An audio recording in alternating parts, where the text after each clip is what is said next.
A democratic republic of sports. The Sportsocracy with ESPN Asheville hosts Tank Spencer and Jeremy Greene.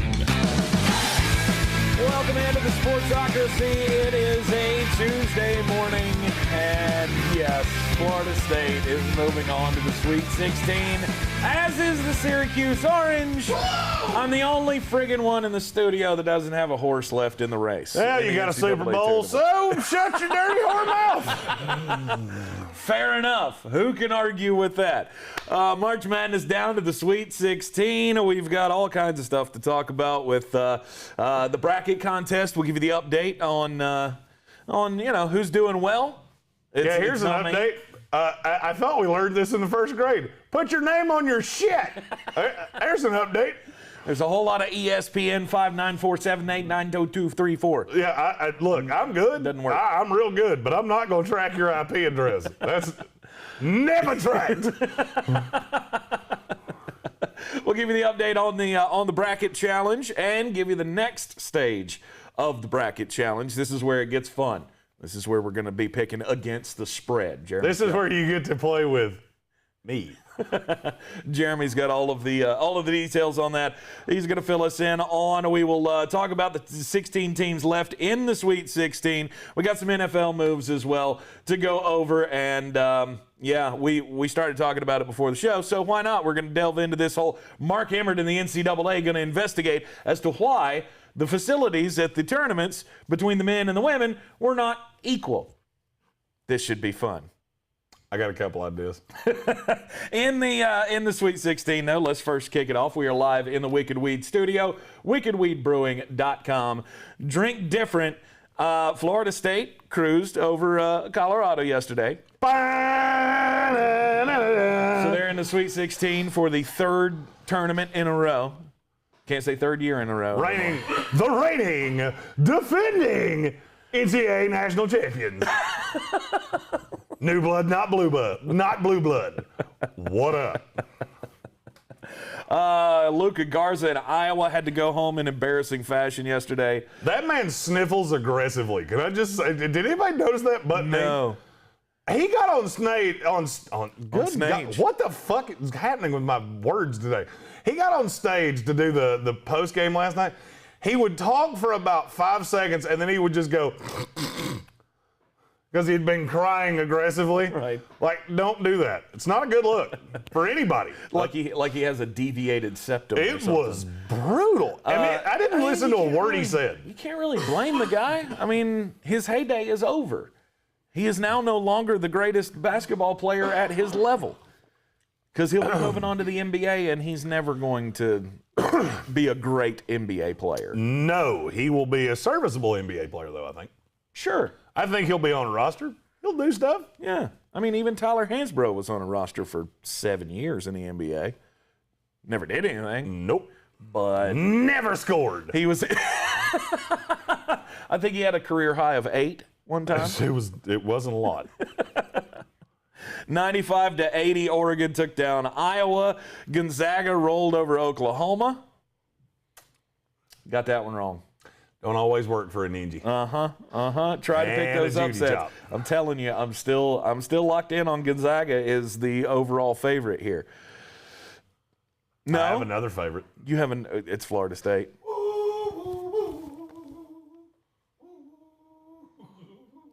Yep. Never before in tournament history has a coach over 71. That's the dumbest stat in the world. I saw that and I went, that can't be right. But apparently it is. Apparently it is true. And there's only been Leonard Hamilton. You don't make the cut. That's fine. They get Juwan Howard. I get Leonard Hamilton. Advantage. Tallahassee Seminoles. Michigan moves on to the next round, of course, beating LSU. I felt pretty good about that game. About 11 minutes left in it, halfway through the second half. It was a very close game. And then Michigan ends up running away with it. Creighton in the Sweet 16 for the first time ever.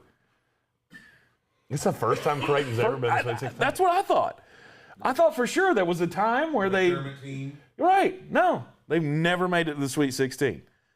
They've never gotten two wins in an NCAA tournament. I thought before. Kyle Korver had a run when he was there. That's what I had thought as well, but I kept seeing it. They were 0-8 going into last night's game in the round of 32. And now they're finally, they finally broke that glass ceiling. Well, and good for them. Maybe 2 years from now, they'll be in their third Sweet 16 in a row. Look, I don't get much. Give me this one, okay? Yeah. I'm a fucking Jets fan. I don't get a lot of enjoyment. Today is one of the few days I could go, yeah, we did stuff. True or false, the team that you don't want to see down the line is Alabama? In a way. I mean, I like the way Alabama plays, and it's definitely very, it's high risk, high reward. You play like you did last night, yeah, good things are going to happen. Now you come out and have one of those take bad shots nights, and it can go sideways in a hurry. It can indeed, but I foresee Florida State and Alabama matching up in the Elite Eight. Just love the way that sounds. And then we can't leave out the Jayhawks. The Jayhawks suffer the third worst loss in program history, losing by 34 to USC. Jesus. Yeah. By the way, if you listen to my betting picks, Got them. matter of fact, I'm going to give you another one on that one. Because I had USC as a moneyline dog. What up? The Mobley brothers are really good. Yes, they are. And, I've heard a lot of talk about, we were so wrong about the Pac-12. Were you, though? I mean, and don't overvalue this. This is still the tournament. Weird shit happens. I mean, for the love of God, Oral Roberts is in the Sweet 16. So, I don't think we missed Oral Roberts that much. Right. Oral.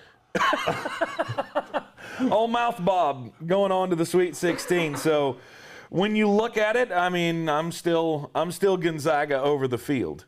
I'm not.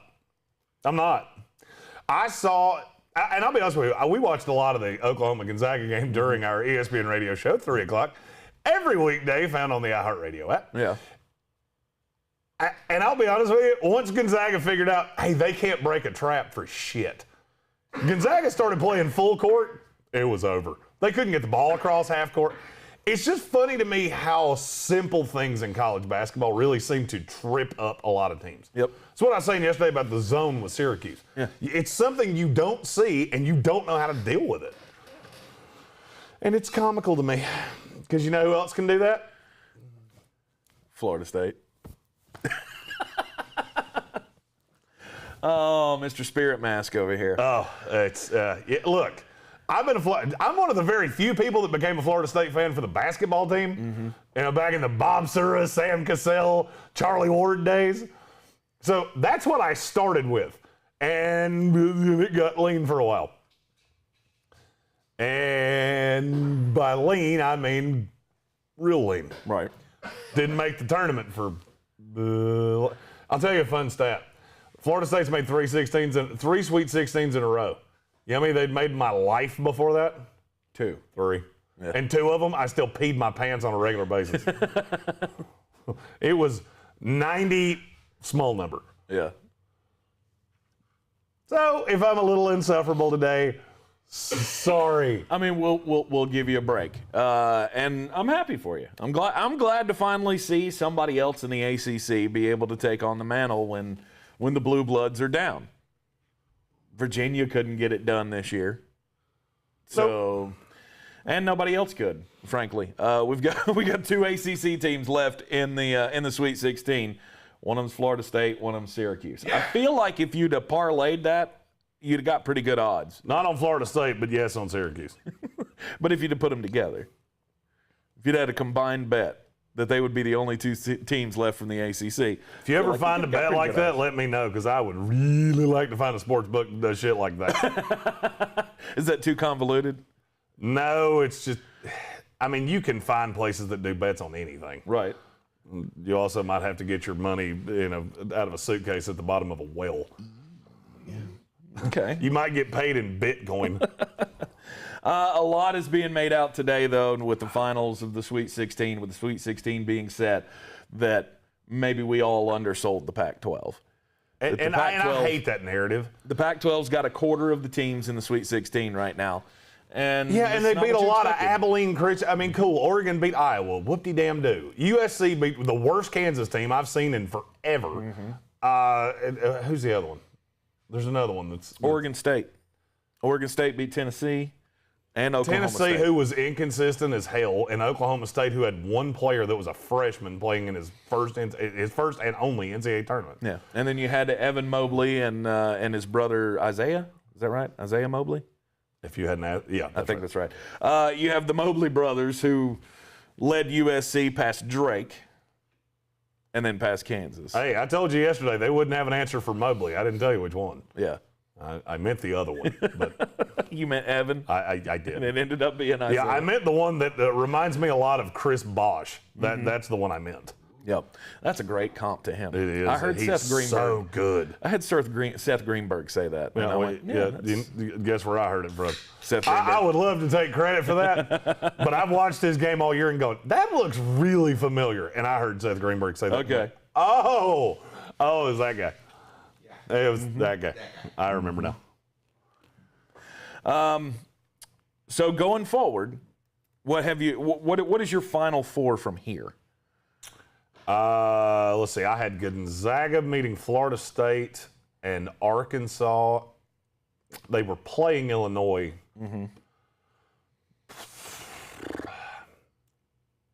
It's hard for me to say Loyola Chicago is not coming out of that region. I agree. And I'll tell you why. Because I look at Syracuse. God. Well, it could be Syracuse. You got to think the three of the four teams left are Syracuse, Loyola, Chicago, and Oregon State. Oregon State. If you had that, you're a witch. If you look at your bracket and go, I had all three of those, you're the devil. I don't think anybody did. Somebody I really did. don't. But Loyola Chicago, I've been seeing these reseeding the Sweet 16s. Loyola's like number 4. Yeah, and that's stupid. Stop doing that. Again, overreaction. And that's the funny thing about being a gambler in times like this. The public overreacts to everything. They just matched up well against Illinois. And yes, they do have a pretty easy, by comparison, path to the Final Four. But to say they're the 4th best team in this tournament is the dumbest shit you're going to hear all day. Yeah. Man, I name you 4 off the top of my head. Michigan's better. Gonzaga's better. Baylor is better. Houston is better. Florida State is better. That might be it. Alabama. I knew I was forgetting one. I just couldn't think of who it was. Alabama, Arkansas. Arkansas's just inconsistent. I feel like I'm higher on Arkansas than everybody else is. They're just inconsistent. Eric Musselman has this bad habit of taking teams that are more talented and losing to a team he shouldn't. Because that's who plays Oral Roberts. Yeah. And I'm not saying they're going to lose. Don't misconstrue what I'm about to say. But, I could see that game being closer than it's supposed to be. I don't think it'll be close by any stretch of the imagination. I think it's going to be a double-digit game for the vast majority of it. Here's the thing that a lot of people don't realize about, the Cinderella. They don't fare well in the second weekend. They really don't fare well in the first game of the second weekend. If you can win one of those, you got about a 50-50 shot of winning. Whether it's, Davidson, VCU, George Mason, on down the line. Most of them get shellacked in the Sweet 16. You know why? Because you give a team 7 days to prepare for you. Or 5 days. Yeah. And so these smart coaches get 5 days to go, oh, wait, they don't have a high-level scorer on this team. So what do? Push them. Push them aggressively. And that's usually how this goes. Yeah. There's a common theme among a lot of teams that are left in this tournament, and defense is one of them. There are a lot of teams that are left that play really good defense, and that's what has killed a lot of these teams. This tournament up against defensive, I don't want to say juggernauts, but when you run up a team that has only allowed 55 points per game this season, it's gonna play well for you to have success in March. This tournament is basically a case study in what works in college basketball. You damn well better be able to run a deliberate offense, and you better be able to play defense. If you don't, your deficiencies are going to be exposed. Look at the teams the low seeds that got knocked off. Ohio State. What was their problem all year long? They would go through these weird stretches where they couldn't score, and they had real problems with size. Found a team that did that. Beat them. Yeah. You look at every one of these teams; they all had a fatal flaw. And I don't look at many teams I don't look at many teams left that don't have a fatal flaw. I see two of them, actually. It's Gonzaga and Baylor. But weird things happen. Weird things do happen. We've got the matchups, Gonzaga, Creighton. Everybody's going to be on Gonzaga. No shot in hell Creighton wins that game. No. I honestly believe more in Oklahoma than I did in Creighton. And it's not even close. USC takes on Oregon in the other Sweet 16 matchup there in the West bracket, and that's a game that they played just a month ago, and USC won by 20. I don't see any way Oregon can beat them. I really don't. You break that one down, I don't see how they're going to stop Evan Mobley. That's what it all comes back to. You have a legitimate big that can stretch the floor. That's really hard to stop because you don't see many of them. Michigan takes on Florida State. Best game left. Not close, and it's not because I'm a Florida State fan. It's the best game left in this tournament, and it's not even close. I don't know about that. I think Syracuse and Loyola is going to be a really good game if they can make it that far. You're drunk. Really? If you're trying to tell me that you're trying to pass off to me that a team from a conference that you probably can't even name and a team that barely made the tournament is going to be better than arguably the third best team in the country and one of maybe three teams in the country that can match up for them size for size. Really? That's what you're trying to sell me on? Yeah. Okay then. Yeah, you're drunk as fuck, actually. You don't think that'll be a good game? I'm not saying it won't be a good game. To compare the two is idiotic to me. Syracuse is a team that has had three really good games. Fantastic. You know, they've had three of their last four games have been really, really good. Buddy Boeheim's been hot. This is still a team that barely made the tournament. I mean, do you need me to remind you of what happened when they played legitimate size over the course of the year? Find a team that can beat the zone and shoot you out of it, and they can get blown out aggressively. Now, will it be fun to watch? Absolutely. That's what I was saying. I'm not saying that those two teams are on par with Michigan and Florida State. Well, that's what I said. I said the best game left is Michigan, Florida State, and it's not close. And you say, well, but what about Loyola and Chicago? Not close. Not even in the same fucking ballpark. Okay. It's not. There's actually one more game. I'll let you keep going through it. There's one more game that's close to that one, but it's not the one you said. UCLA and Alabama. That's going to be a blowout. UCLA can't defend the perimeter the way that you have to against Alabama. I saw somebody in the comments say they didn't believe in Alabama. You should. That Nate Oates philosophy is the future of basketball, and you're going to see more teams do it. If you don't know what I'm talking about, the way their offense runs, there's two kinds of shots. Shots in the paint, three-pointers, nothing else. Nope. If you're inside the arc and you're not standing in paint, don't fire away.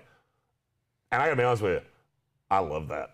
I do. It's high percentage shots or the shot where they give you a bonus, basically. And I hate the way I just said that, but you know what I mean. On nights when the shots are falling, Alabama damn near is just as good as anybody in the country. Alabama on their best night, there's not a team in the country that can beat them. Straight up. If they don't have an off night shooting, they will not get beat in this tournament. Now, the chances of that are slim because you do live by the three and die by the three. And they hit 16 of them last night. They did. What are the chances that they're going to do that again? Is it a repeatable thing? Yes. 100%. Is it likely? That's where you get into the percentage game. I like Alabama. Alabama was my pick to come out of that bracket to begin with, and I don't think that I've swayed from that. I just really like Nate Oates. There are very few coaches in America that I like more than Nate Oates. And you said, is it repeatable to hit 16 threes? Well, when you shoot 33 of them, it could be. Yeah. It could be. Yeah, that's high level, don't get me wrong. But I'm not saying it's impossible. It's improbable, though, to keep that up for 3 more games. I agree with you. To be able to win a national championship, which is, what you're going to have to do. Baylor takes on Villanova over in the South bracket. That's the other one that I think could be really good. Really? And it's not a talent for talent thing. I mean, Villanova's talent's good, don't get me wrong. Injuries have obviously beset them, but I get Jay Wright. You get Scott Drew. That's going to mitigate a little bit of the talent discrepancy, in my opinion. In college basketball, coaches matter, period. That's why Syracuse is in the Sweet 16, and a lot of these other teams aren't, because they have a high-level coach that's been here before. Jay Wright's been here before. I think that could be the second best game of next weekend. I think the problem they're going to run into, though, is that they're facing a really good basketball team. A really good, really deep basketball team. Exactly. And a lot of people devalued Villanova coming into the tournament because of the injury to Colin Gillespie. A lot of people had Winthrop winning that game in the first round. They took care of business against Winthrop. Then they lucked out and they got North Texas. And now you got to face Baylor. Now you got to face the number 2 team in the country without Colin Gillespie. I think it's going to matter. I mean, I like Villanova. I love Jay Wright as a coach. I like the Pickett kid that plays for Villanova. I'm trying to think of his name. James Robert, something, hyphen guy. James Roberts Robinson or something like that. It's a really good team. But I love Baylor so much. And their guards are just unbelievable between Maceo Teague and Jared Butler, and even when Trailer Park's hitting his threes, I'm gonna say something, and I want it just on tape so I can remind you that I said this. Okay. You have a blind spot for Baylor. Okay.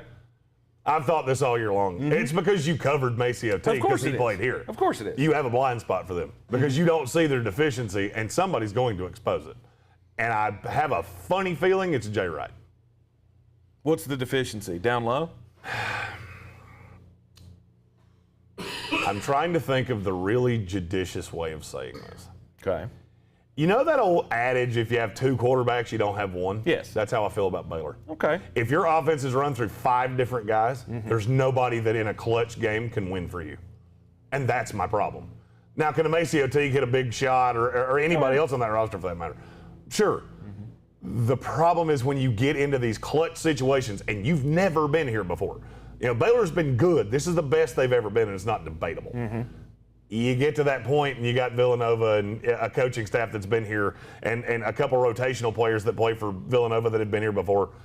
That's a problem. Yeah. That's advantage Villanova, and it's not all that close. Well, one of the things that I was talking about last week, the thing that swayed me off of North Carolina going into the game is that you need to be able to win in March, you have to have a guy that takes the shot. You have to have a guy that can hit the shot at the end. And Carolina didn't have that. They haven't had it all year, and so that's why I've been just, okay. If we win, we win. If we lose, I expect that we lose.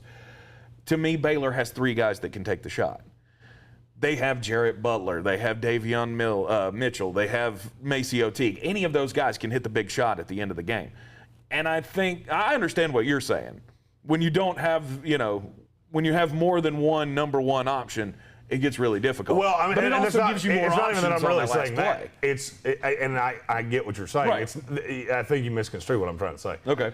In college basketball, there are a few guys that are just killers. The Cade Cunninghams. The way Isaiah Mobley was last night. Hell, the way Anthony Polite was last night. Yeah. And it can be all kinds of guys. I just don't see when the rubber meets the road. I could see that being a problem. That you don't have the dude. This is the guy that we run the offense through. And I understand I'm speaking out of both sides of my mouth because one of the things that drives me the most crazy is teams that give the ball to that guy and then just stand around and watch him. I hate isolation basketball with every fiber of my soul. I understand the discrepancy between the two things I'm saying. It's not lost on me. What I'm saying is that you need somebody that can instigate that. And I just feel like Baylor has a lot of that guy. Yeah. There's a lot of, we can run the offense through blank. And that's been my qualm with Baylor all year long. You put them in the same category with Gonzaga, and I haven't. I had Baylor with Michigan, Illinois, yada, yada, yada. Yes. I had Gonzaga, they're in a territory all by their lonesome. Right. Arkansas takes on Oral Roberts. And do you think Mouth Bob can have one more in him? I love that you call them Mouth Bob. Yeah, I like Mouth Bob. No, I don't. I think Arkansas is going to run them off the floor. You give Eric Musselman, who to me is a top 10 coach in America, 5 days to plan for a team that recruits guys 50 miles from campus. Okay, then. I mean, at the end of the day, this is an evangelical school from, was it Texas? Oklahoma. They're from Tulsa. Tulsa. Yeah. I knew it was somewhere down there. Yeah. No, I don't think they can hang with Arkansas. I just think this is a year that Eric Musselman's got he's got a chip on his shoulder because there are a lot of people that have undervalued him. People that are deeply ingrained into college basketball have always thought it was really stupid. Anybody that denigrates Eric Musselman to me, you immediately lose credibility. As soon as you say it, I don't listen to anything else you say because you're either not watching the games or you're not understanding what you're seeing. This is a guy that took Nevada to high levels. He recruited 2 NBA players to Nevada. Yep. Yeah. He had a whole roster of transfers that had NBA aspirations. Oh, by the way, and I'm glad you said it that way. Eric Musselman is to transfers as John Calipari is to one and dones. Eric Musselman is the John Calipari of the transfer portal. Yeah. He does it better than anybody. And that's how we got here. I love this Arkansas team, and I have for a long time. I have a little soft spot for Arkansas because that Nolan Richardson 40 minutes of hell defense. Yeah, that's my jammy jams. So, I've always had a soft spot for Arkansas. So historically, you have a soft spot for Arkansas. I mean that's okay. And then Musselman goes there, and that's one of the hardest jobs in major college basketball. And he's crushed it in 2 years. Still stick with the stat on Musselman. He's been a coach in college basketball for 6 years. He's never won less than 20 games. Ever. No. Including this year. I think the run for Max Abmas and Kevin Aubenor is done with Mouth Bob after they end up facing Arkansas, and I'm really looking forward to Baylor, Arkansas in the Elite Eight. I think that's got the opportunity to be what you were talking about, one of the best games left in the NCAA tournament. And you got Loyola and Oregon State. Oregon State. I'm still out on Oregon State. Sorry, Beavs. 2 beavers are better than one. Yeah, 2 beavers are better than one. They're twice the fun. Ask anyone. And then Syracuse and Houston is your last game of the Sweet 16. The old fighting Buddy Boeheims going up against Houston. You know what Syracuse hasn't seen yet? Quentin Grimes. I am afraid that this is where the party ends. Could you imagine how good this team would be if Mills was still on it? You know where he's playing next year? Yes, we know where he's playing next year. He's a transfer. God, we're going to be better next year than we are this year. I just love it. Look, we've never been like this, so you're going to have to let me be insufferable because my football team sucks. Enjoy it. We were that team that everybody hated in college football for 20 years, and then Bobby Bowden leaves and Jimbo Fisher took a whole bushel basket of money and ran away. And now we suck. So I have to enjoy basketball for the 2 weeks it's relevant every year. That'll be unpopular with people, but the reseeding articles are always fun. Oh, they're so stupid to me. But yeah, hey, you want me to reseed Loyola this tournament? Chicago's number 4. Yeah, you want me to reseed this tournament? I did not plan this before we did it. All right. Gonzaga's 1, Baylor's 2, Michigan's 3, Alabama's 4, Houston's 5, Florida State's 6, Arkansas 7. Oh, I'll go USC's 8. Creighton and Villanova are interchangeable at 9 and 10. Oregon's 11. Am I forgetting one? No, I'm just following along. Oregon's 11, and then you get into I'd say Syracuse 12, UCLA's 13. Oh shit, I did forget it was Loyola Chicago. They should have been around that Villanova Creighton line. That was off the dome piece. I'll save you every article that you're going to see because that goes out about 48 times in the next 24 hours. Yeah. Scott Gleason of USA Today, I'll give you his. Gonzaga 1, Baylor 2, Alabama 3, Loyola Chicago 4. Hold it. There it is. Arkansas 5, USC 6, Florida State 7, Houston 8, Michigan 9, UCLA 10. Oh, that was for Michigan. You're going so fast that I can't read the buttons. Sorry. Michigan at 9 was the one that I went. Sorry about that. UCLA at 10, Oregon 11, Syracuse 12, Oregon State 13, 14 is Creighton, 15 is Oral Roberts, and bringing up the rear at 16, Jay Wright and the Villanova Wildcats. Wow.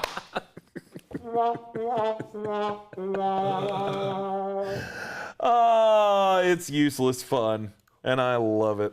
Oh, Patrick Holt, just talk amongst yourself. He just asked me a question. I don't know the answer to that. No, we haven't added a toilet flush yet. Yeah. We need one, though. We do need one. I have a lot of buttons over here. That's one thing I haven't. That boy ain't right. Just playing with all the buttons. Yeah. All right. Look, we've done the ESPN show together for 2 years. You've never taught me how to use not one damn button. So That's very true. There's you a reason. labeled these all nicely. And everybody sees the reason for this, right? Everybody understands now why I haven't shown him how to hit buttons. Wow, winning. The tournament challenge game, the Sportsocracy group.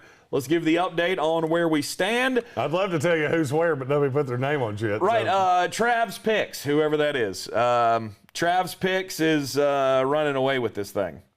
He's doing nicely. Here's the only thing I'll say. There are a few people that have more things left than he does. Oh, absolutely. There's going to be a prize for winning the bracket challenge, too. And we'll give out the details in the standings and all that stuff. I need to know who all of you are.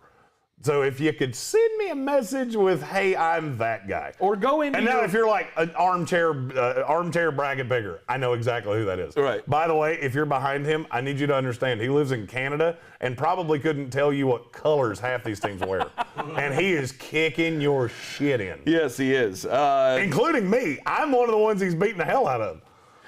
Trav's Picks is at number 1 on the list with a score of 420 so far. 98.7% of the picks have been correct on that bracket. Got 24 of 32 right in the first round, of which this year, that's pretty damn impressive. The champ is here, Brian 14. And oh my God, that's Brian. That's our Brian. That's our Brian. That's our Brian. Holy hell. And then Peakamania, that's Caleb Peak. Who, by the way, he had Georgetown in the Final Four. Yeah, he did. You're losing to that guy. Oh, poor Caleb. He tried to make it. He tried to speak it into existence, and it just didn't happen. Well, I mean, he was right. There was a team that played in a big conference that was going to win their conference tournament, get in when they shouldn't, and wind up in the Sweet 16. Yeah. He went puppy dogs instead of beavers. He chose poorly. You always go Beaver. Always go Beavers. Always go Beaver.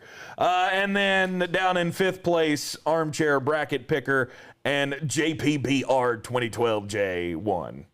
See, we need names. Go back into your bracket and change the name. Can you do that? Can you? Yes, you can. You can put your damn name on your bracket, which is Tanks Picks. actually, you know what? That would be the way to do it. Go in and change your name on ESPN from ESPN fan phone number. From Zagwagon to Johnny or whatever your name is. Yeah. Just so I can put a little graphic on the screen and I can tell you what's happening next, because that makes the next part really difficult. But I don't know who's who. Right. Now, when I look at the bracket standings, I'm not really all that interested in the first 2 rounds of who got more right. It's who has more left. Yeah. And those contestants, Anthony Abruzes, who has a possible 1,530 left, and then a possible 1,500 for armchair quarterbacker who has never watched basketball. I was good until last night. Because here's how I can win. There's still one way I can win, and that's Gonzaga loses immediately. I need Gonzaga to lose immediately. Well, nobody else is pulling for that. Correct, because like half of you have Gonzaga winning this damn thing. Most everybody. I mean, there's 1, 2, 3, 4. There were only like 5 of us in the whole group that picked somebody other than Gonzaga, Baylor, or Illinois. There's 8 who didn't pick Gonzaga who are still alive. There were a couple of North Carolinas and 3 Illinois in there. And me. And you. Well, I'm saying these are the ones that have been eliminated. Their national champion is out. Because we do have still alive Baylor, Florida State, Alabama, Michigan, Gonzaga. And then, Gonzaga is the given because everybody picked That's actually Gonzaga. the only teams that Luke, I'm assuming that's Luke Haynes. I'm going to go out on a limb and say that's who that is. And I are the only two that don't have Baylor, Gonzaga, or Michigan left. That's it. Yep. Which means y'all suckers might lose if I'm right. Might win my own bracket challenge. It's quite the possibility, but it has been fun through the first 2 rounds of the tournament. Just watching how many I got wrong. It's been wild. It's been fun. You don't realize how much you miss this tournament until it's gone. Yeah. We don't talk a ton of college basketball on the show. We do on the ESPN show more because we're in the southern market. But it's fun. This to me is what's fun about college basketball. I like the beginning when you have the non-conference games, and then I like the end when you get to the tournaments. Okay. And I'll be honest with you. Can I tell you a dirty little secret about the way the sports calendar works now? Okay. Name me a sport that gets more inventory than college basketball. It's not the NFL. I'll wait. Yeah. College basketball has more of the calendar to itself than any other sport that's not named the NFL. Well, that's because Please say Major League Baseball to me. No. I'm waiting for somebody, because you have 900 weeks of baseball, and it doesn't dominate the calendar for one of them. Not even during the World Series. Yep. But that's what people want to watch. It's the majesty of the tournament. Like, the unpredictability of the tournament is the reason that I want to watch it. I'm not saying, if I win the bracket challenge, great, but it's not one of those things that I'm tied to. Like, I'll throw some doubloons in there into bracket pools, and if I don't win, it's fine. I'm still tied in because of the unpredictability of it all. And now's where we talk about making some money. The second round of the Sportsocracy Big Dance Bracket Challenge. How's it going to work? Against the spread. It's against the spread. Until I know who everybody is, I can't really explain it because I don't have tangible. Because if I don't know who you are, I can't put you in line. So basically, the first 2 rounds were to set how much money you have going into this Build Your Bankroll second round, second chance challenge. Right. If I don't know who the fuck you are, I can't put you in it because I'm not going to guess at who you are. Right. So if you want to be in the second side of this, you're going to have to change your name to something. Right. And it would be really sweet if you do it by Thursday so I could put out a graphic and shit. Hey, right. If you don't change your name, you don't know who you are, you're out. Yeah, that's just how it is. But from here, we're what? Picking games against the spread? So the way the build your bankroll thing works is you will get a certain amount of money based on where you are in the bracket standings going into this week. You get the higher you are, the more money you have going in. That was the advantage you get. And then you bet games. You don't have to bet every game. You can bet 1 game a day. Problem is, you have to bet your whole bankroll every day. You cannot leave money on the table. If you leave money on the table, it comes off. Okay. So it's an automatic loss if you don't bet it. So if you have 100 doubloons and you go, I'm just going to 50 today. Nope. Now you have 50 total. That was a fun little wrinkle I didn't tell you about. You didn't tell me about that, but I liked it. Actually, so I'll explain where this came from. We have a deal working with a group that does pools like this, and this is their game. They gave us the license to run this game, just for our listeners to see how it works and logistics and things like that. All of their servers are not done yet, so one of the reasons we kept this a little smaller was so my brain didn't explode and blood came out of my ears. But one of the flaws that I found in their game was if you got to a certain point, you could just sit on it and ride. No. That's not how gambling works. You have to play to win. That's not how gambling works. You bet it or you lose it. In the words of the 40-year-old virgin, is it true if you don't use it, you lose it? Yes, that is true. So, do you know? Have we determined where the bankroll will start for the number one team? Depends on how many people change their name in the bracket game. Yeah. The number of people determines who ends up where, because it's a sliding scale. Yeah. And yes, there are tiebreakers. All right. Nice. All right. Fun. Cool. So go on to the bracket challenge, change your name, And that's how you get into the contest. And we'll continue to remind you throughout the week to do this. And I need to emphasize, there is a prize for winning the bracket challenge, too. That was not just something that you pissed down a well to gain an advantage in the second contest. These are two completely separate contests. That was just the qualifier for the second one to kind of weed out some people because I have to actually do this by hand. Mm-hmm. Their servers weren't up for this, and I got so excited about this game that we're doing this one way or the other. Mm-hmm. So I built an algorithm that I'm going to put all of your shit into and pray to God it works so I don't have to break out an abacus. But the reason that the reason that we all pay attention to March Madness is because of the unpredictability of it. We want to see the stories. We want to see the Cinderella team, not go too far in the tournament because nobody likes to see a Cinderella team in the national championship game. I think we can all agree on that. We would much rather see the actual best teams in the country play for the national championship, but the eyeballs are there. More money is made on the NCAA tournament than any other college sporting event that exists. And the men's tournament is the reason. The men's tournament makes all of the money. And that's why when I see stories like, the Oregon thing, where the Oregon women's basketball player goes in and looks at the facilities aren't the same. The men have all of these, workout equipment, and the women have one set of dumbbells in their tournament gym. And now the NCAA is investigating as to why this might be. Mark Emmert sending a letter saying that a number of balls were dropped at the NCAA women's basketball tournament in San Antonio, and that there will be an investigation into why that was the case. I have an idea.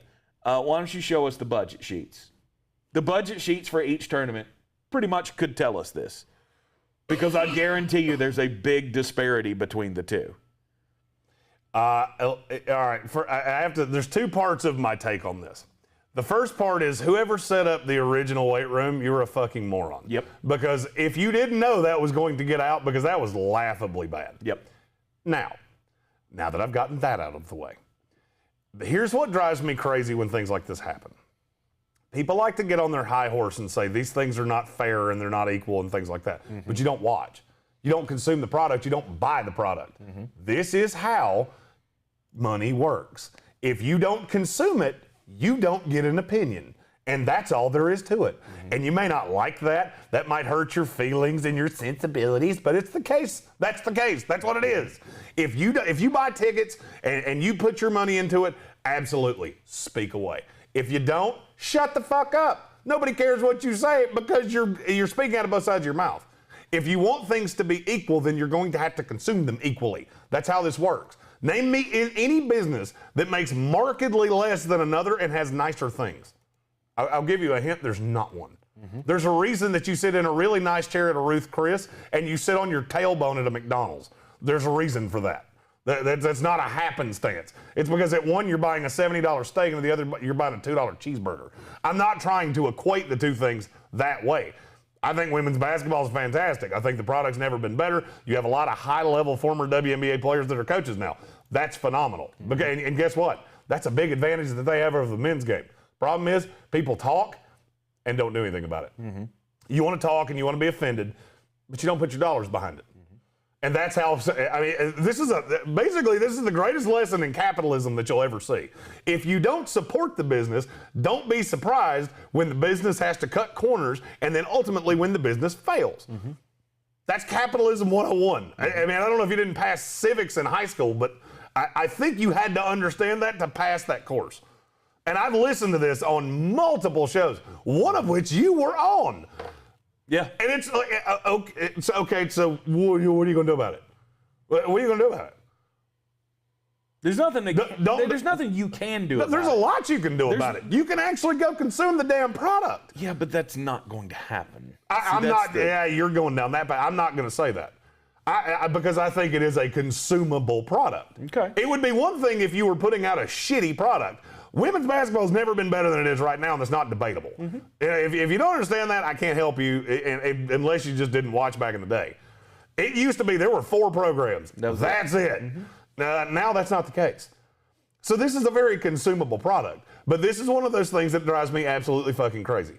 People have an opinion and do absolutely nothing about it. You want to be pissed, but you don't want to do anything about it. This is a theory I've always had with my children. Don't bring me the problem, bring me the solution. If you want to just bitch, that's fine. You can bitch to the wall because it's going to listen as much as I do. Now, if you have a solution, I'm more than willing to listen. I mean, and hell, if we had, I'll take us for example. If that was a product that sold, we'd talk about it. If people watch it, that's how we determine what to talk about. I look at television ratings every day because that's what we talk. There's a reason we don't talk about baseball. That's the reason we don't talk about MLS. That's the reason we don't talk about hockey because the numbers bear that out. Now, I will tell you this, hockey and women's basketball are two of the most accelerating sports. You're not there yet. I guarantee you if you looked at the accommodations at the Stanley Cup and looked at the accommodations at the Super Bowl, they're different. You know why? Because there's not ad dollars behind the rest of it. You really want to you want to change things here? Find a sponsor for the women's tournament like Wendy's. Because Wendy's seems to be throwing $1 bajillion at the men's tournament. That's who can enact the change here. And you want to know when those sponsors show up? When you start watching it. Rant over. Thank you for coming to my TED Talk. I mean, there's a reason that it doesn't make as much money, and there's a reason that there aren't as good amenities, and we all know it. See, this is my problem with the NCAA and the reaction to all of this. Yes, it's fucked up. Yes, there is no excuse for the measly accommodations that they had for the women. No, that was bullshit. Now and I don't want what I just said. I don't want when I started this to be lost on that. The fact that you thought that was acceptable is that's a travesty, and somebody should lose their job. Right, and the organizers of the women's tournament, heads will roll. Heads are going to have to roll for that because it's ridiculous. How could you honestly, as an organizer of this event, go in and go, "Yep, this is going to be our gym area. Wait, where are all the weights and stuff?" Oh, we don't have any. That's laughably bad. That little pyramid with little handbells on it, that'll be fine. That'll be good enough. Every hotel you've ever stayed in has had a more acceptable gym than that, and that's bullshit. Yep. But here's the thing: if you want them to have what the men have, you said talking about numbers. Okay, let me tell you what the numbers are. Because the last time the NCAA reported its budget, which is every 3 years, was 2018. The men's tournament made over $800 million. You care to take a stab at what the women's tournament made? This is ad revenue. This is everything. This is all in. Men made $800 million. 35 million. There it is. I mean, you can't. This is one of the things that drives me crazy about how people think now. Money doesn't just fall out of thin air.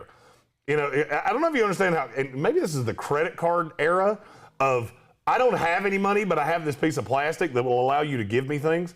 That's not how this shit works. Right. Not at institutions like this. You have to be able to back this money up somehow. And this is why programs are getting canceled and things like that.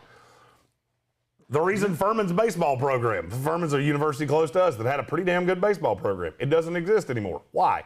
Because you went through a pandemic year, you lost the revenue, and they couldn't justify the expense anymore. That's how it works. Right. And that's how colleges are. And I'll be honest with you, this has been the fatal flaw of that pay for play with players. This has been the fatal flaw of that forever. It will kill college basketball. It will kill college football. And I think you're in step 2 right now of an ultimate 8-stage process that none of this matters anyway, because it's not going to exist at the level you know it to exist currently. Well, with all the other avenues, the talent's going to be gone, and the eyeballs are going to drop. Well, think about it. Yeah, so just go down the sports we've already talked about. The NFL, now you're going to have some consortium of the XFL and the CFL that will pay players most likely 1 year out of college, is what I have heard. So they will not accept, college freshmen because that's irresponsible. You put a 19-year-old kid up against a 31-year-old man, and that's not going to end well. But I could see them letting in 19, 20, 21-year-old kids that are not eligible for the NFL. The NBA has the G League. Women's basketball, every woman that plays basketball makes entirely more money overseas than they make here. It's not debatable. So they have a path too. Baseball, the same thing. Oh, why would I go to college to play at LSU when I could go be in the farm system of the Detroit Tigers making $1 million a year because I was a high-level draft pick? Right. The problem is that we have skirted the college model, and it didn't grow, and it didn't evolve, and now we're here. And so you want to know why things like this happen? Everything I've said over the course of the last 5 minutes. And it makes people mad, and they get in their feelings, and they go, that's not fair. No, you're right, it's not fair. It's life. Life's not fair. Yeah, if you don't have the money to be able to provide the amenities and all of that, and it's not budgeted properly, and I get that's a lot of the argument for the NCAA is just because the women's tournament doesn't make as much as the men's tournament doesn't mean less money should be put into the tournament. I'm not saying that's right, because I kind of think that, yeah, it should depend. It should depend on how much money you make about how much gets put into the product. Is it because they're not promoting women's basketball well enough that women's basketball doesn't have the eyeballs? I would say no, because ESPN has basically been nonstop women's basketball, and that's the network we work for. Because that's their tournament. Yeah, that's their cut of this. They get no cut of the NCAA tournament. Right. On the men's side. So they promote the hell out of the women's tournament. It's been playing nonstop. So no, I don't think it's not promoted. It's not consumed. Yeah. And the people that are pissed about this are the ones that are not consuming it. You have the ability to fix this. And I'll be honest with you, the ratings have gotten better. I want to say it was 3.2. I think it was 3.6 last year. The men's was like 7.8. So when you talking about the rating? Yeah. I don't know if you were talking about the same one. Mine was from 2018 as well. Oh, okay. It was 3, but I mean, if you're saying it was 3.6, then this is one of the few things that are getting more TV views right now than it did 3 years ago, which is there's something to say for that. It's just you're going to have to get more people on board with this. I mean, the women's. That's how you fix it. The women's national championship game in 2019, Baylor and Notre Dame got 3.6 million viewers. Was that the total number or was that the average number? Oh, I have no idea. That's just whatever. I looked up TV rating, and that's the first number that they threw to me. Meanwhile, the men's tournament, total average viewers was 7.6. So, I mean, the disparity is huge between the number of eyeballs that are seeing the men's tournament and the number of eyeballs that are seeing the women's tournament. And it all comes down to sponsorships and ad dollars. And, you know, I don't know. I think it's funny that everybody wants to go, I wonder why this is happening, and nobody can really be honest and say, well, it's because one is a more consumed product, the other is not. While the one is growing, it's not to that level yet. And it may be at some point in the near future. We may be at the point where the men's and the women's game are watched equally, but they're just not. We've had this conversation over and over time about the disparities in pay for WNBA players versus NBA players.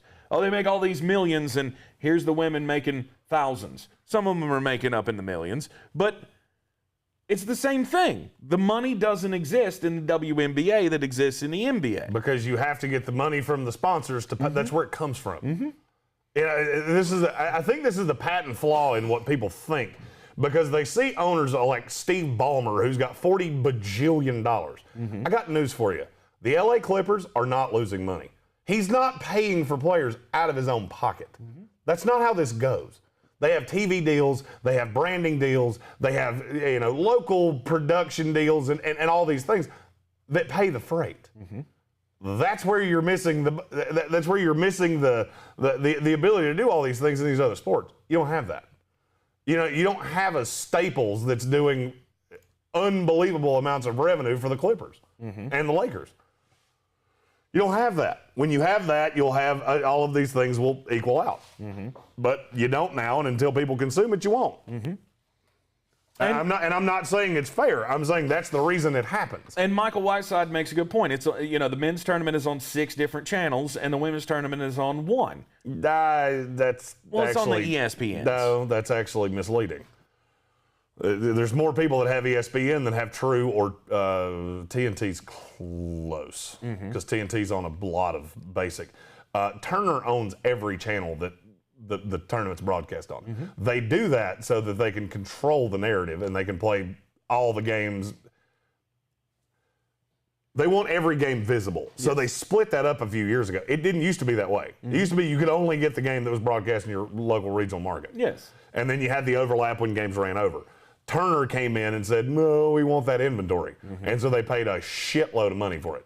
It's actually more beneficial to be on ESPN than it is to be on Turner, in spite of the fact you have CBS. CBS is the hallmark. That's why you will only see CBS going forward. But that's why the deal is so great, is because all of the games can be put on television, and all of those games have how many commercial breaks in them, and they all have that money coming in.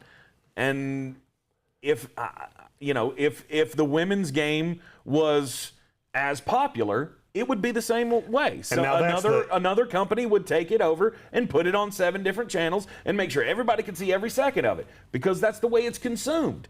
And that's the reason that the women's soccer team argument was always bullshit to me, because that's actually more popular. The women's soccer? Women's soccer is more popular than men's soccer in this country. Okay. That's where I went, now they have a point. And that's all the politics I want to talk about. We don't talk about politics on this, but I've heard this for so many days now that I couldn't do it. Yeah, I had to get that out. It's one of those things that you just cannot ignore. You want to talk about some football?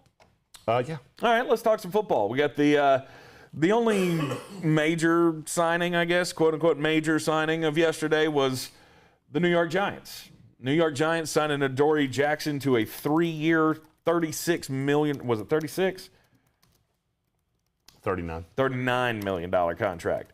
My first question to you is, that seems like a lot of money.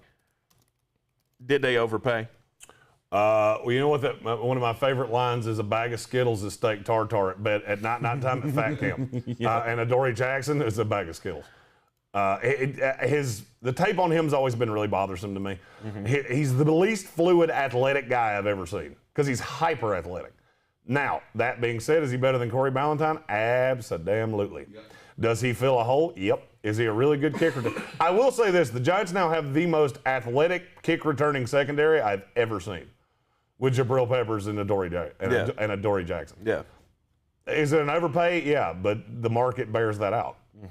When you it's a good corner class at the top. It's not overly deep, and so a guy like Adoree Jackson winds up with that much money.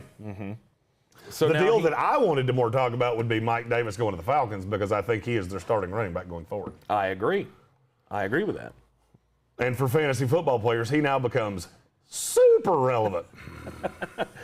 He's entered keeper territory now. Absolutely, 100%. I think it's a good signing for the Atlanta Falcons. Mike Davis, he showed last year when he was in for Christian McCaffrey, who was hurt for 11 games, that he can be the number one guy. And he's not going to be a bell cow. This is going to be a committee. I mean, he's a low-end starting running back in the NFL for fantasy purposes. You still have Brian Hill, I think, and Ito Smith. Those guys are still going to get their and they'll still get 3 to 4 touches. Brian Hill will get about 8 touches a game. Ito Smith will get about 5. And then I would say Mike Davis gets between 12 and 18, depending on game flow. The bulk of the carries. Now, he's going to be the starter. There's no doubt about that. And I like this signing. I think he can catch the football. He's a good blocker. That's a quality signing for the Falcons. I look at the Falcons right now and go, you're in the weirdest shape of. Is there a team in the NFL in weirder shape than the Atlanta Falcons? Weirder shape. Well, you're not good, and you have all this old, expensive talent that you can't move on from. Right. And so you have to try your damnedest to be competitive, and you're not, and you haven't been since you went to the Super Bowl a few years ago. That, to me, is a very strange position to be in. Cruella DeVille's husband is spending a lot of money on this team. I still love that you call him Mr. DeVille. Arthur Blank? Arthur Blank. He is. He looks like he should be married to Cruella DeVille. He is. Like if he were a cartoon character, he would be the rat villain in some movie. 100%. I wish he would come out wearing a coat made of puppies one day. Just not real puppies, like stuffed puppies. That's a really considering that Arthur playing. Oh yeah, we can't go down that. We can't go down the animal abuse puppies. path. Not real puppies. The Atlanta I fan love base dogs. is a little sensitive about animal abuse, so we you got a can't. point. We I can't, love we dogs. can't go down that path. But there is a new movie coming out, so maybe there's a cross promotion there for Arthur. What's that girl's name? That's Emma Stone. Is there a more overrated actress in the world than Emma Stone? No, you stop that right now. All right. You are insane. Emma Stone's hot. I mean, I think she's fine. She's cute. Good actress. What? You don't agree? Didn't say shit. What is she too pale for you? You Is can that the- you can take my extended sip of my beverage however you want to. Oh, you are super wrong about that one. No way. Her in the new Cruella movie. Yeah. That's one I'm signing up for. I'm a parent. I have to. It's just one of those little perks. I mean, at least if I have to watch Disney movies. Have you least watched there's Emma have you Stone. watched the Zack Snyder cut of Justice League yet? I have not. I can't watch it yet. What do you mean you can't watch it? I yet? can't watch it yet. I have vowed to my children that I will not watch it without them. And I have one kid who's not allowed to watch television for another week and a half. So I can't.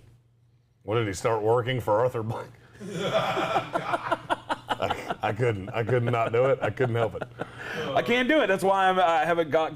You do know, and I feel like you of all people should know this. Mm-hmm. You do know you can watch a movie more than once, right?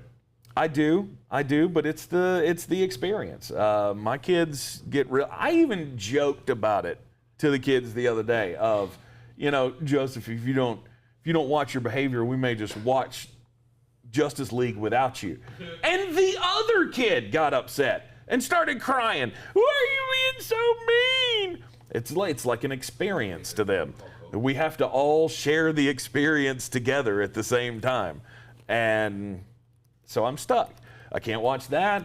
I can't watch The Falcon and the Winter Soldier, which I'm really pissed about. I was wanting to watch that. That's the show, right? Yes, that's the Seacrest Disney out. Plus Seacrest series. out. Why? Why are you so against TV series? Because they've all been god awful. What? Did you watch Agents of S.H.I.E.L.D.? Because it sucks up something fierce. No, this is different. This is not a knockoff. This actually has the stars in it. I was about to say that wasn't a knockoff. It had the director. Agents of S.H.I.E.L.D.? Yeah, they'd had the director in it. Yeah, it had the seventh bit part in the Avengers movie was the lead. That's a knockoff. That's called a spin-off in the business. And it usually features a character who is not featured at all in the movie. Hold up, Brad. Sorry. I'm gonna need this. Yeah. Did you just say in the business? Yes. So let me see if I understand this correctly. You had one role in a movie. Yes, I did. Literally, an age to drink ago. Yes. Like the number of years that have passed since this happened. Yes. Could drink a beer legally in a bar. Yes. And you just used the term "in the business" to me. It's the movie business, yeah. Okay. I'm not saying I'm in the business. I'm saying in the movie But you business. kinda in said the it like TV you were. business, they call that a spin-off. I got that feeling. Hey, because you kind of said it like you were. Look, if you're jealous that you haven't had as much screen time as I have, then that's another thing. I'm not saying I'm a big shot, heavyweight guy, even though. Well, you're a heavyweight guy for damn sure. That was the most aptly named movie But in the that's the history thing. of time. That's how that works. They take lesser characters from movies and then they make spin-offs for them. That's exactly what the Agents of S.H.I.E.L.D. was. Agent Carter, that same thing, spin-off of a You know character what? you didn't really You care know what? about. I think I understand.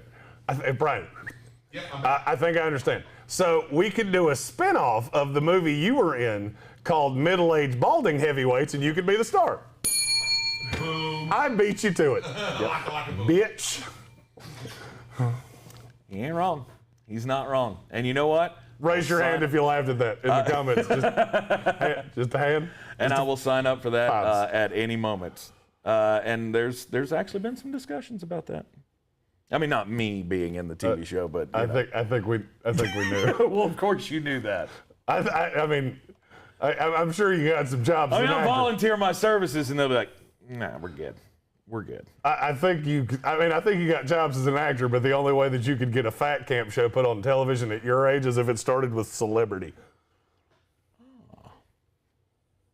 I think even that'd be a stretch for me. You're a little old to be in a movie about fat children. Oh yeah. Well, I mean, I could have a recurring role as a counselor or something. I could do that. The guy who never leaves. How the hell did we get down this path? You as a counselor at an overweight kids camp? Mm-hmm. That's a definition of a hat on a hat, I do believe. That'd be like me being a counselor at an ice skating camp. Like, really? You think you're the best guy to instruct us? Really? Yeah. Yeah. We've gone down a path here. We have gone down a path here. Who can relate? We need to a this? rat hole.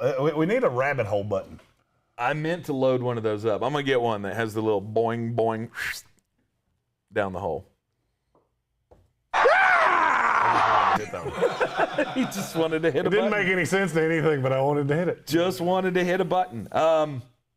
Anyway, we've hit a lull here in the NFL free agency market. I think teams are just still trying to figure out what they can do. For the same reason I told you yesterday, because all the pretty people have paired off and gone home together. And now it's, 8 tequila Charlie's trying to figure out,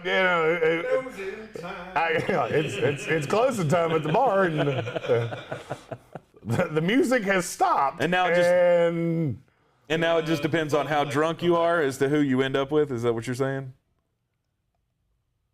I mean, you're not wrong. I mean, we talked. The Giants just paid Adoree Jackson $13 million. So, right. Yeah, I would say there was some alcohol involved in that. Which now gives them, by my calculations, like the third highest paid cornerback group in the NFL. I actually look at I'm telling you, the NFC East is going to be so much better than you think next year. Well, it's not. It can't be worse than it was this year. 100%. You know who can be worse? The Eagles, who may not win a fucking game next year. I think the more time goes on, the more I'm getting more and more convinced that the Eagles will not win one single game next year. Really? That is how this team is going to be a disaster. Worse than Houston? Yeah, could be.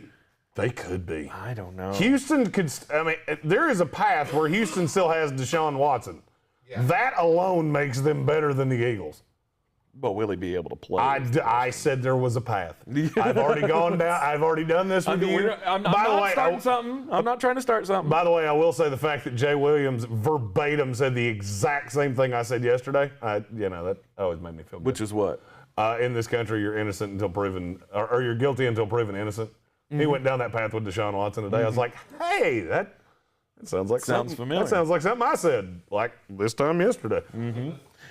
We are going to be continuing with our off-season, we're on free agent grades. This is free agent grades for all of the teams. We're going division by division. We'll have the AFC South coming up today. So that's going to be fun. Yeah. Wait to listen to the Houston Texans grades.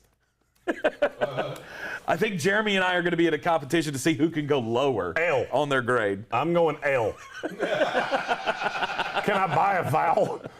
If I give them an O, what does that mean? Yeah, it's not good. No. Houston is. I mean, they added Chris Conley. Yeah. Houston did? Yeah. Is Houston's objective just like how many? Mm-hmm. I feel like somebody lied to.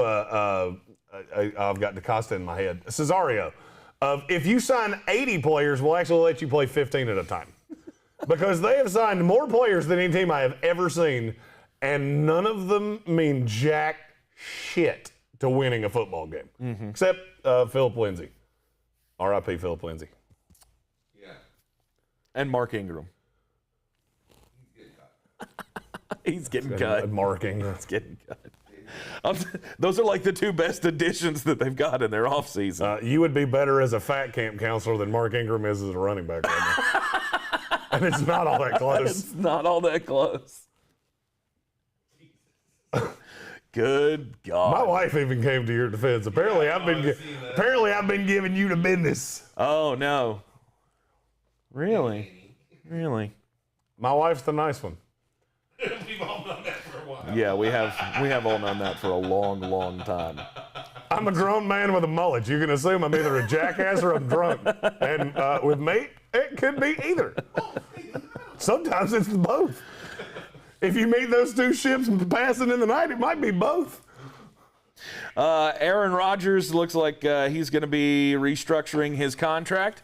Something that Tyreek Hill apparently thinks is not worth his time. That story came out yesterday. Tyreek Hill was approached about restructuring his contract. He just told him no. I play for what I signed for.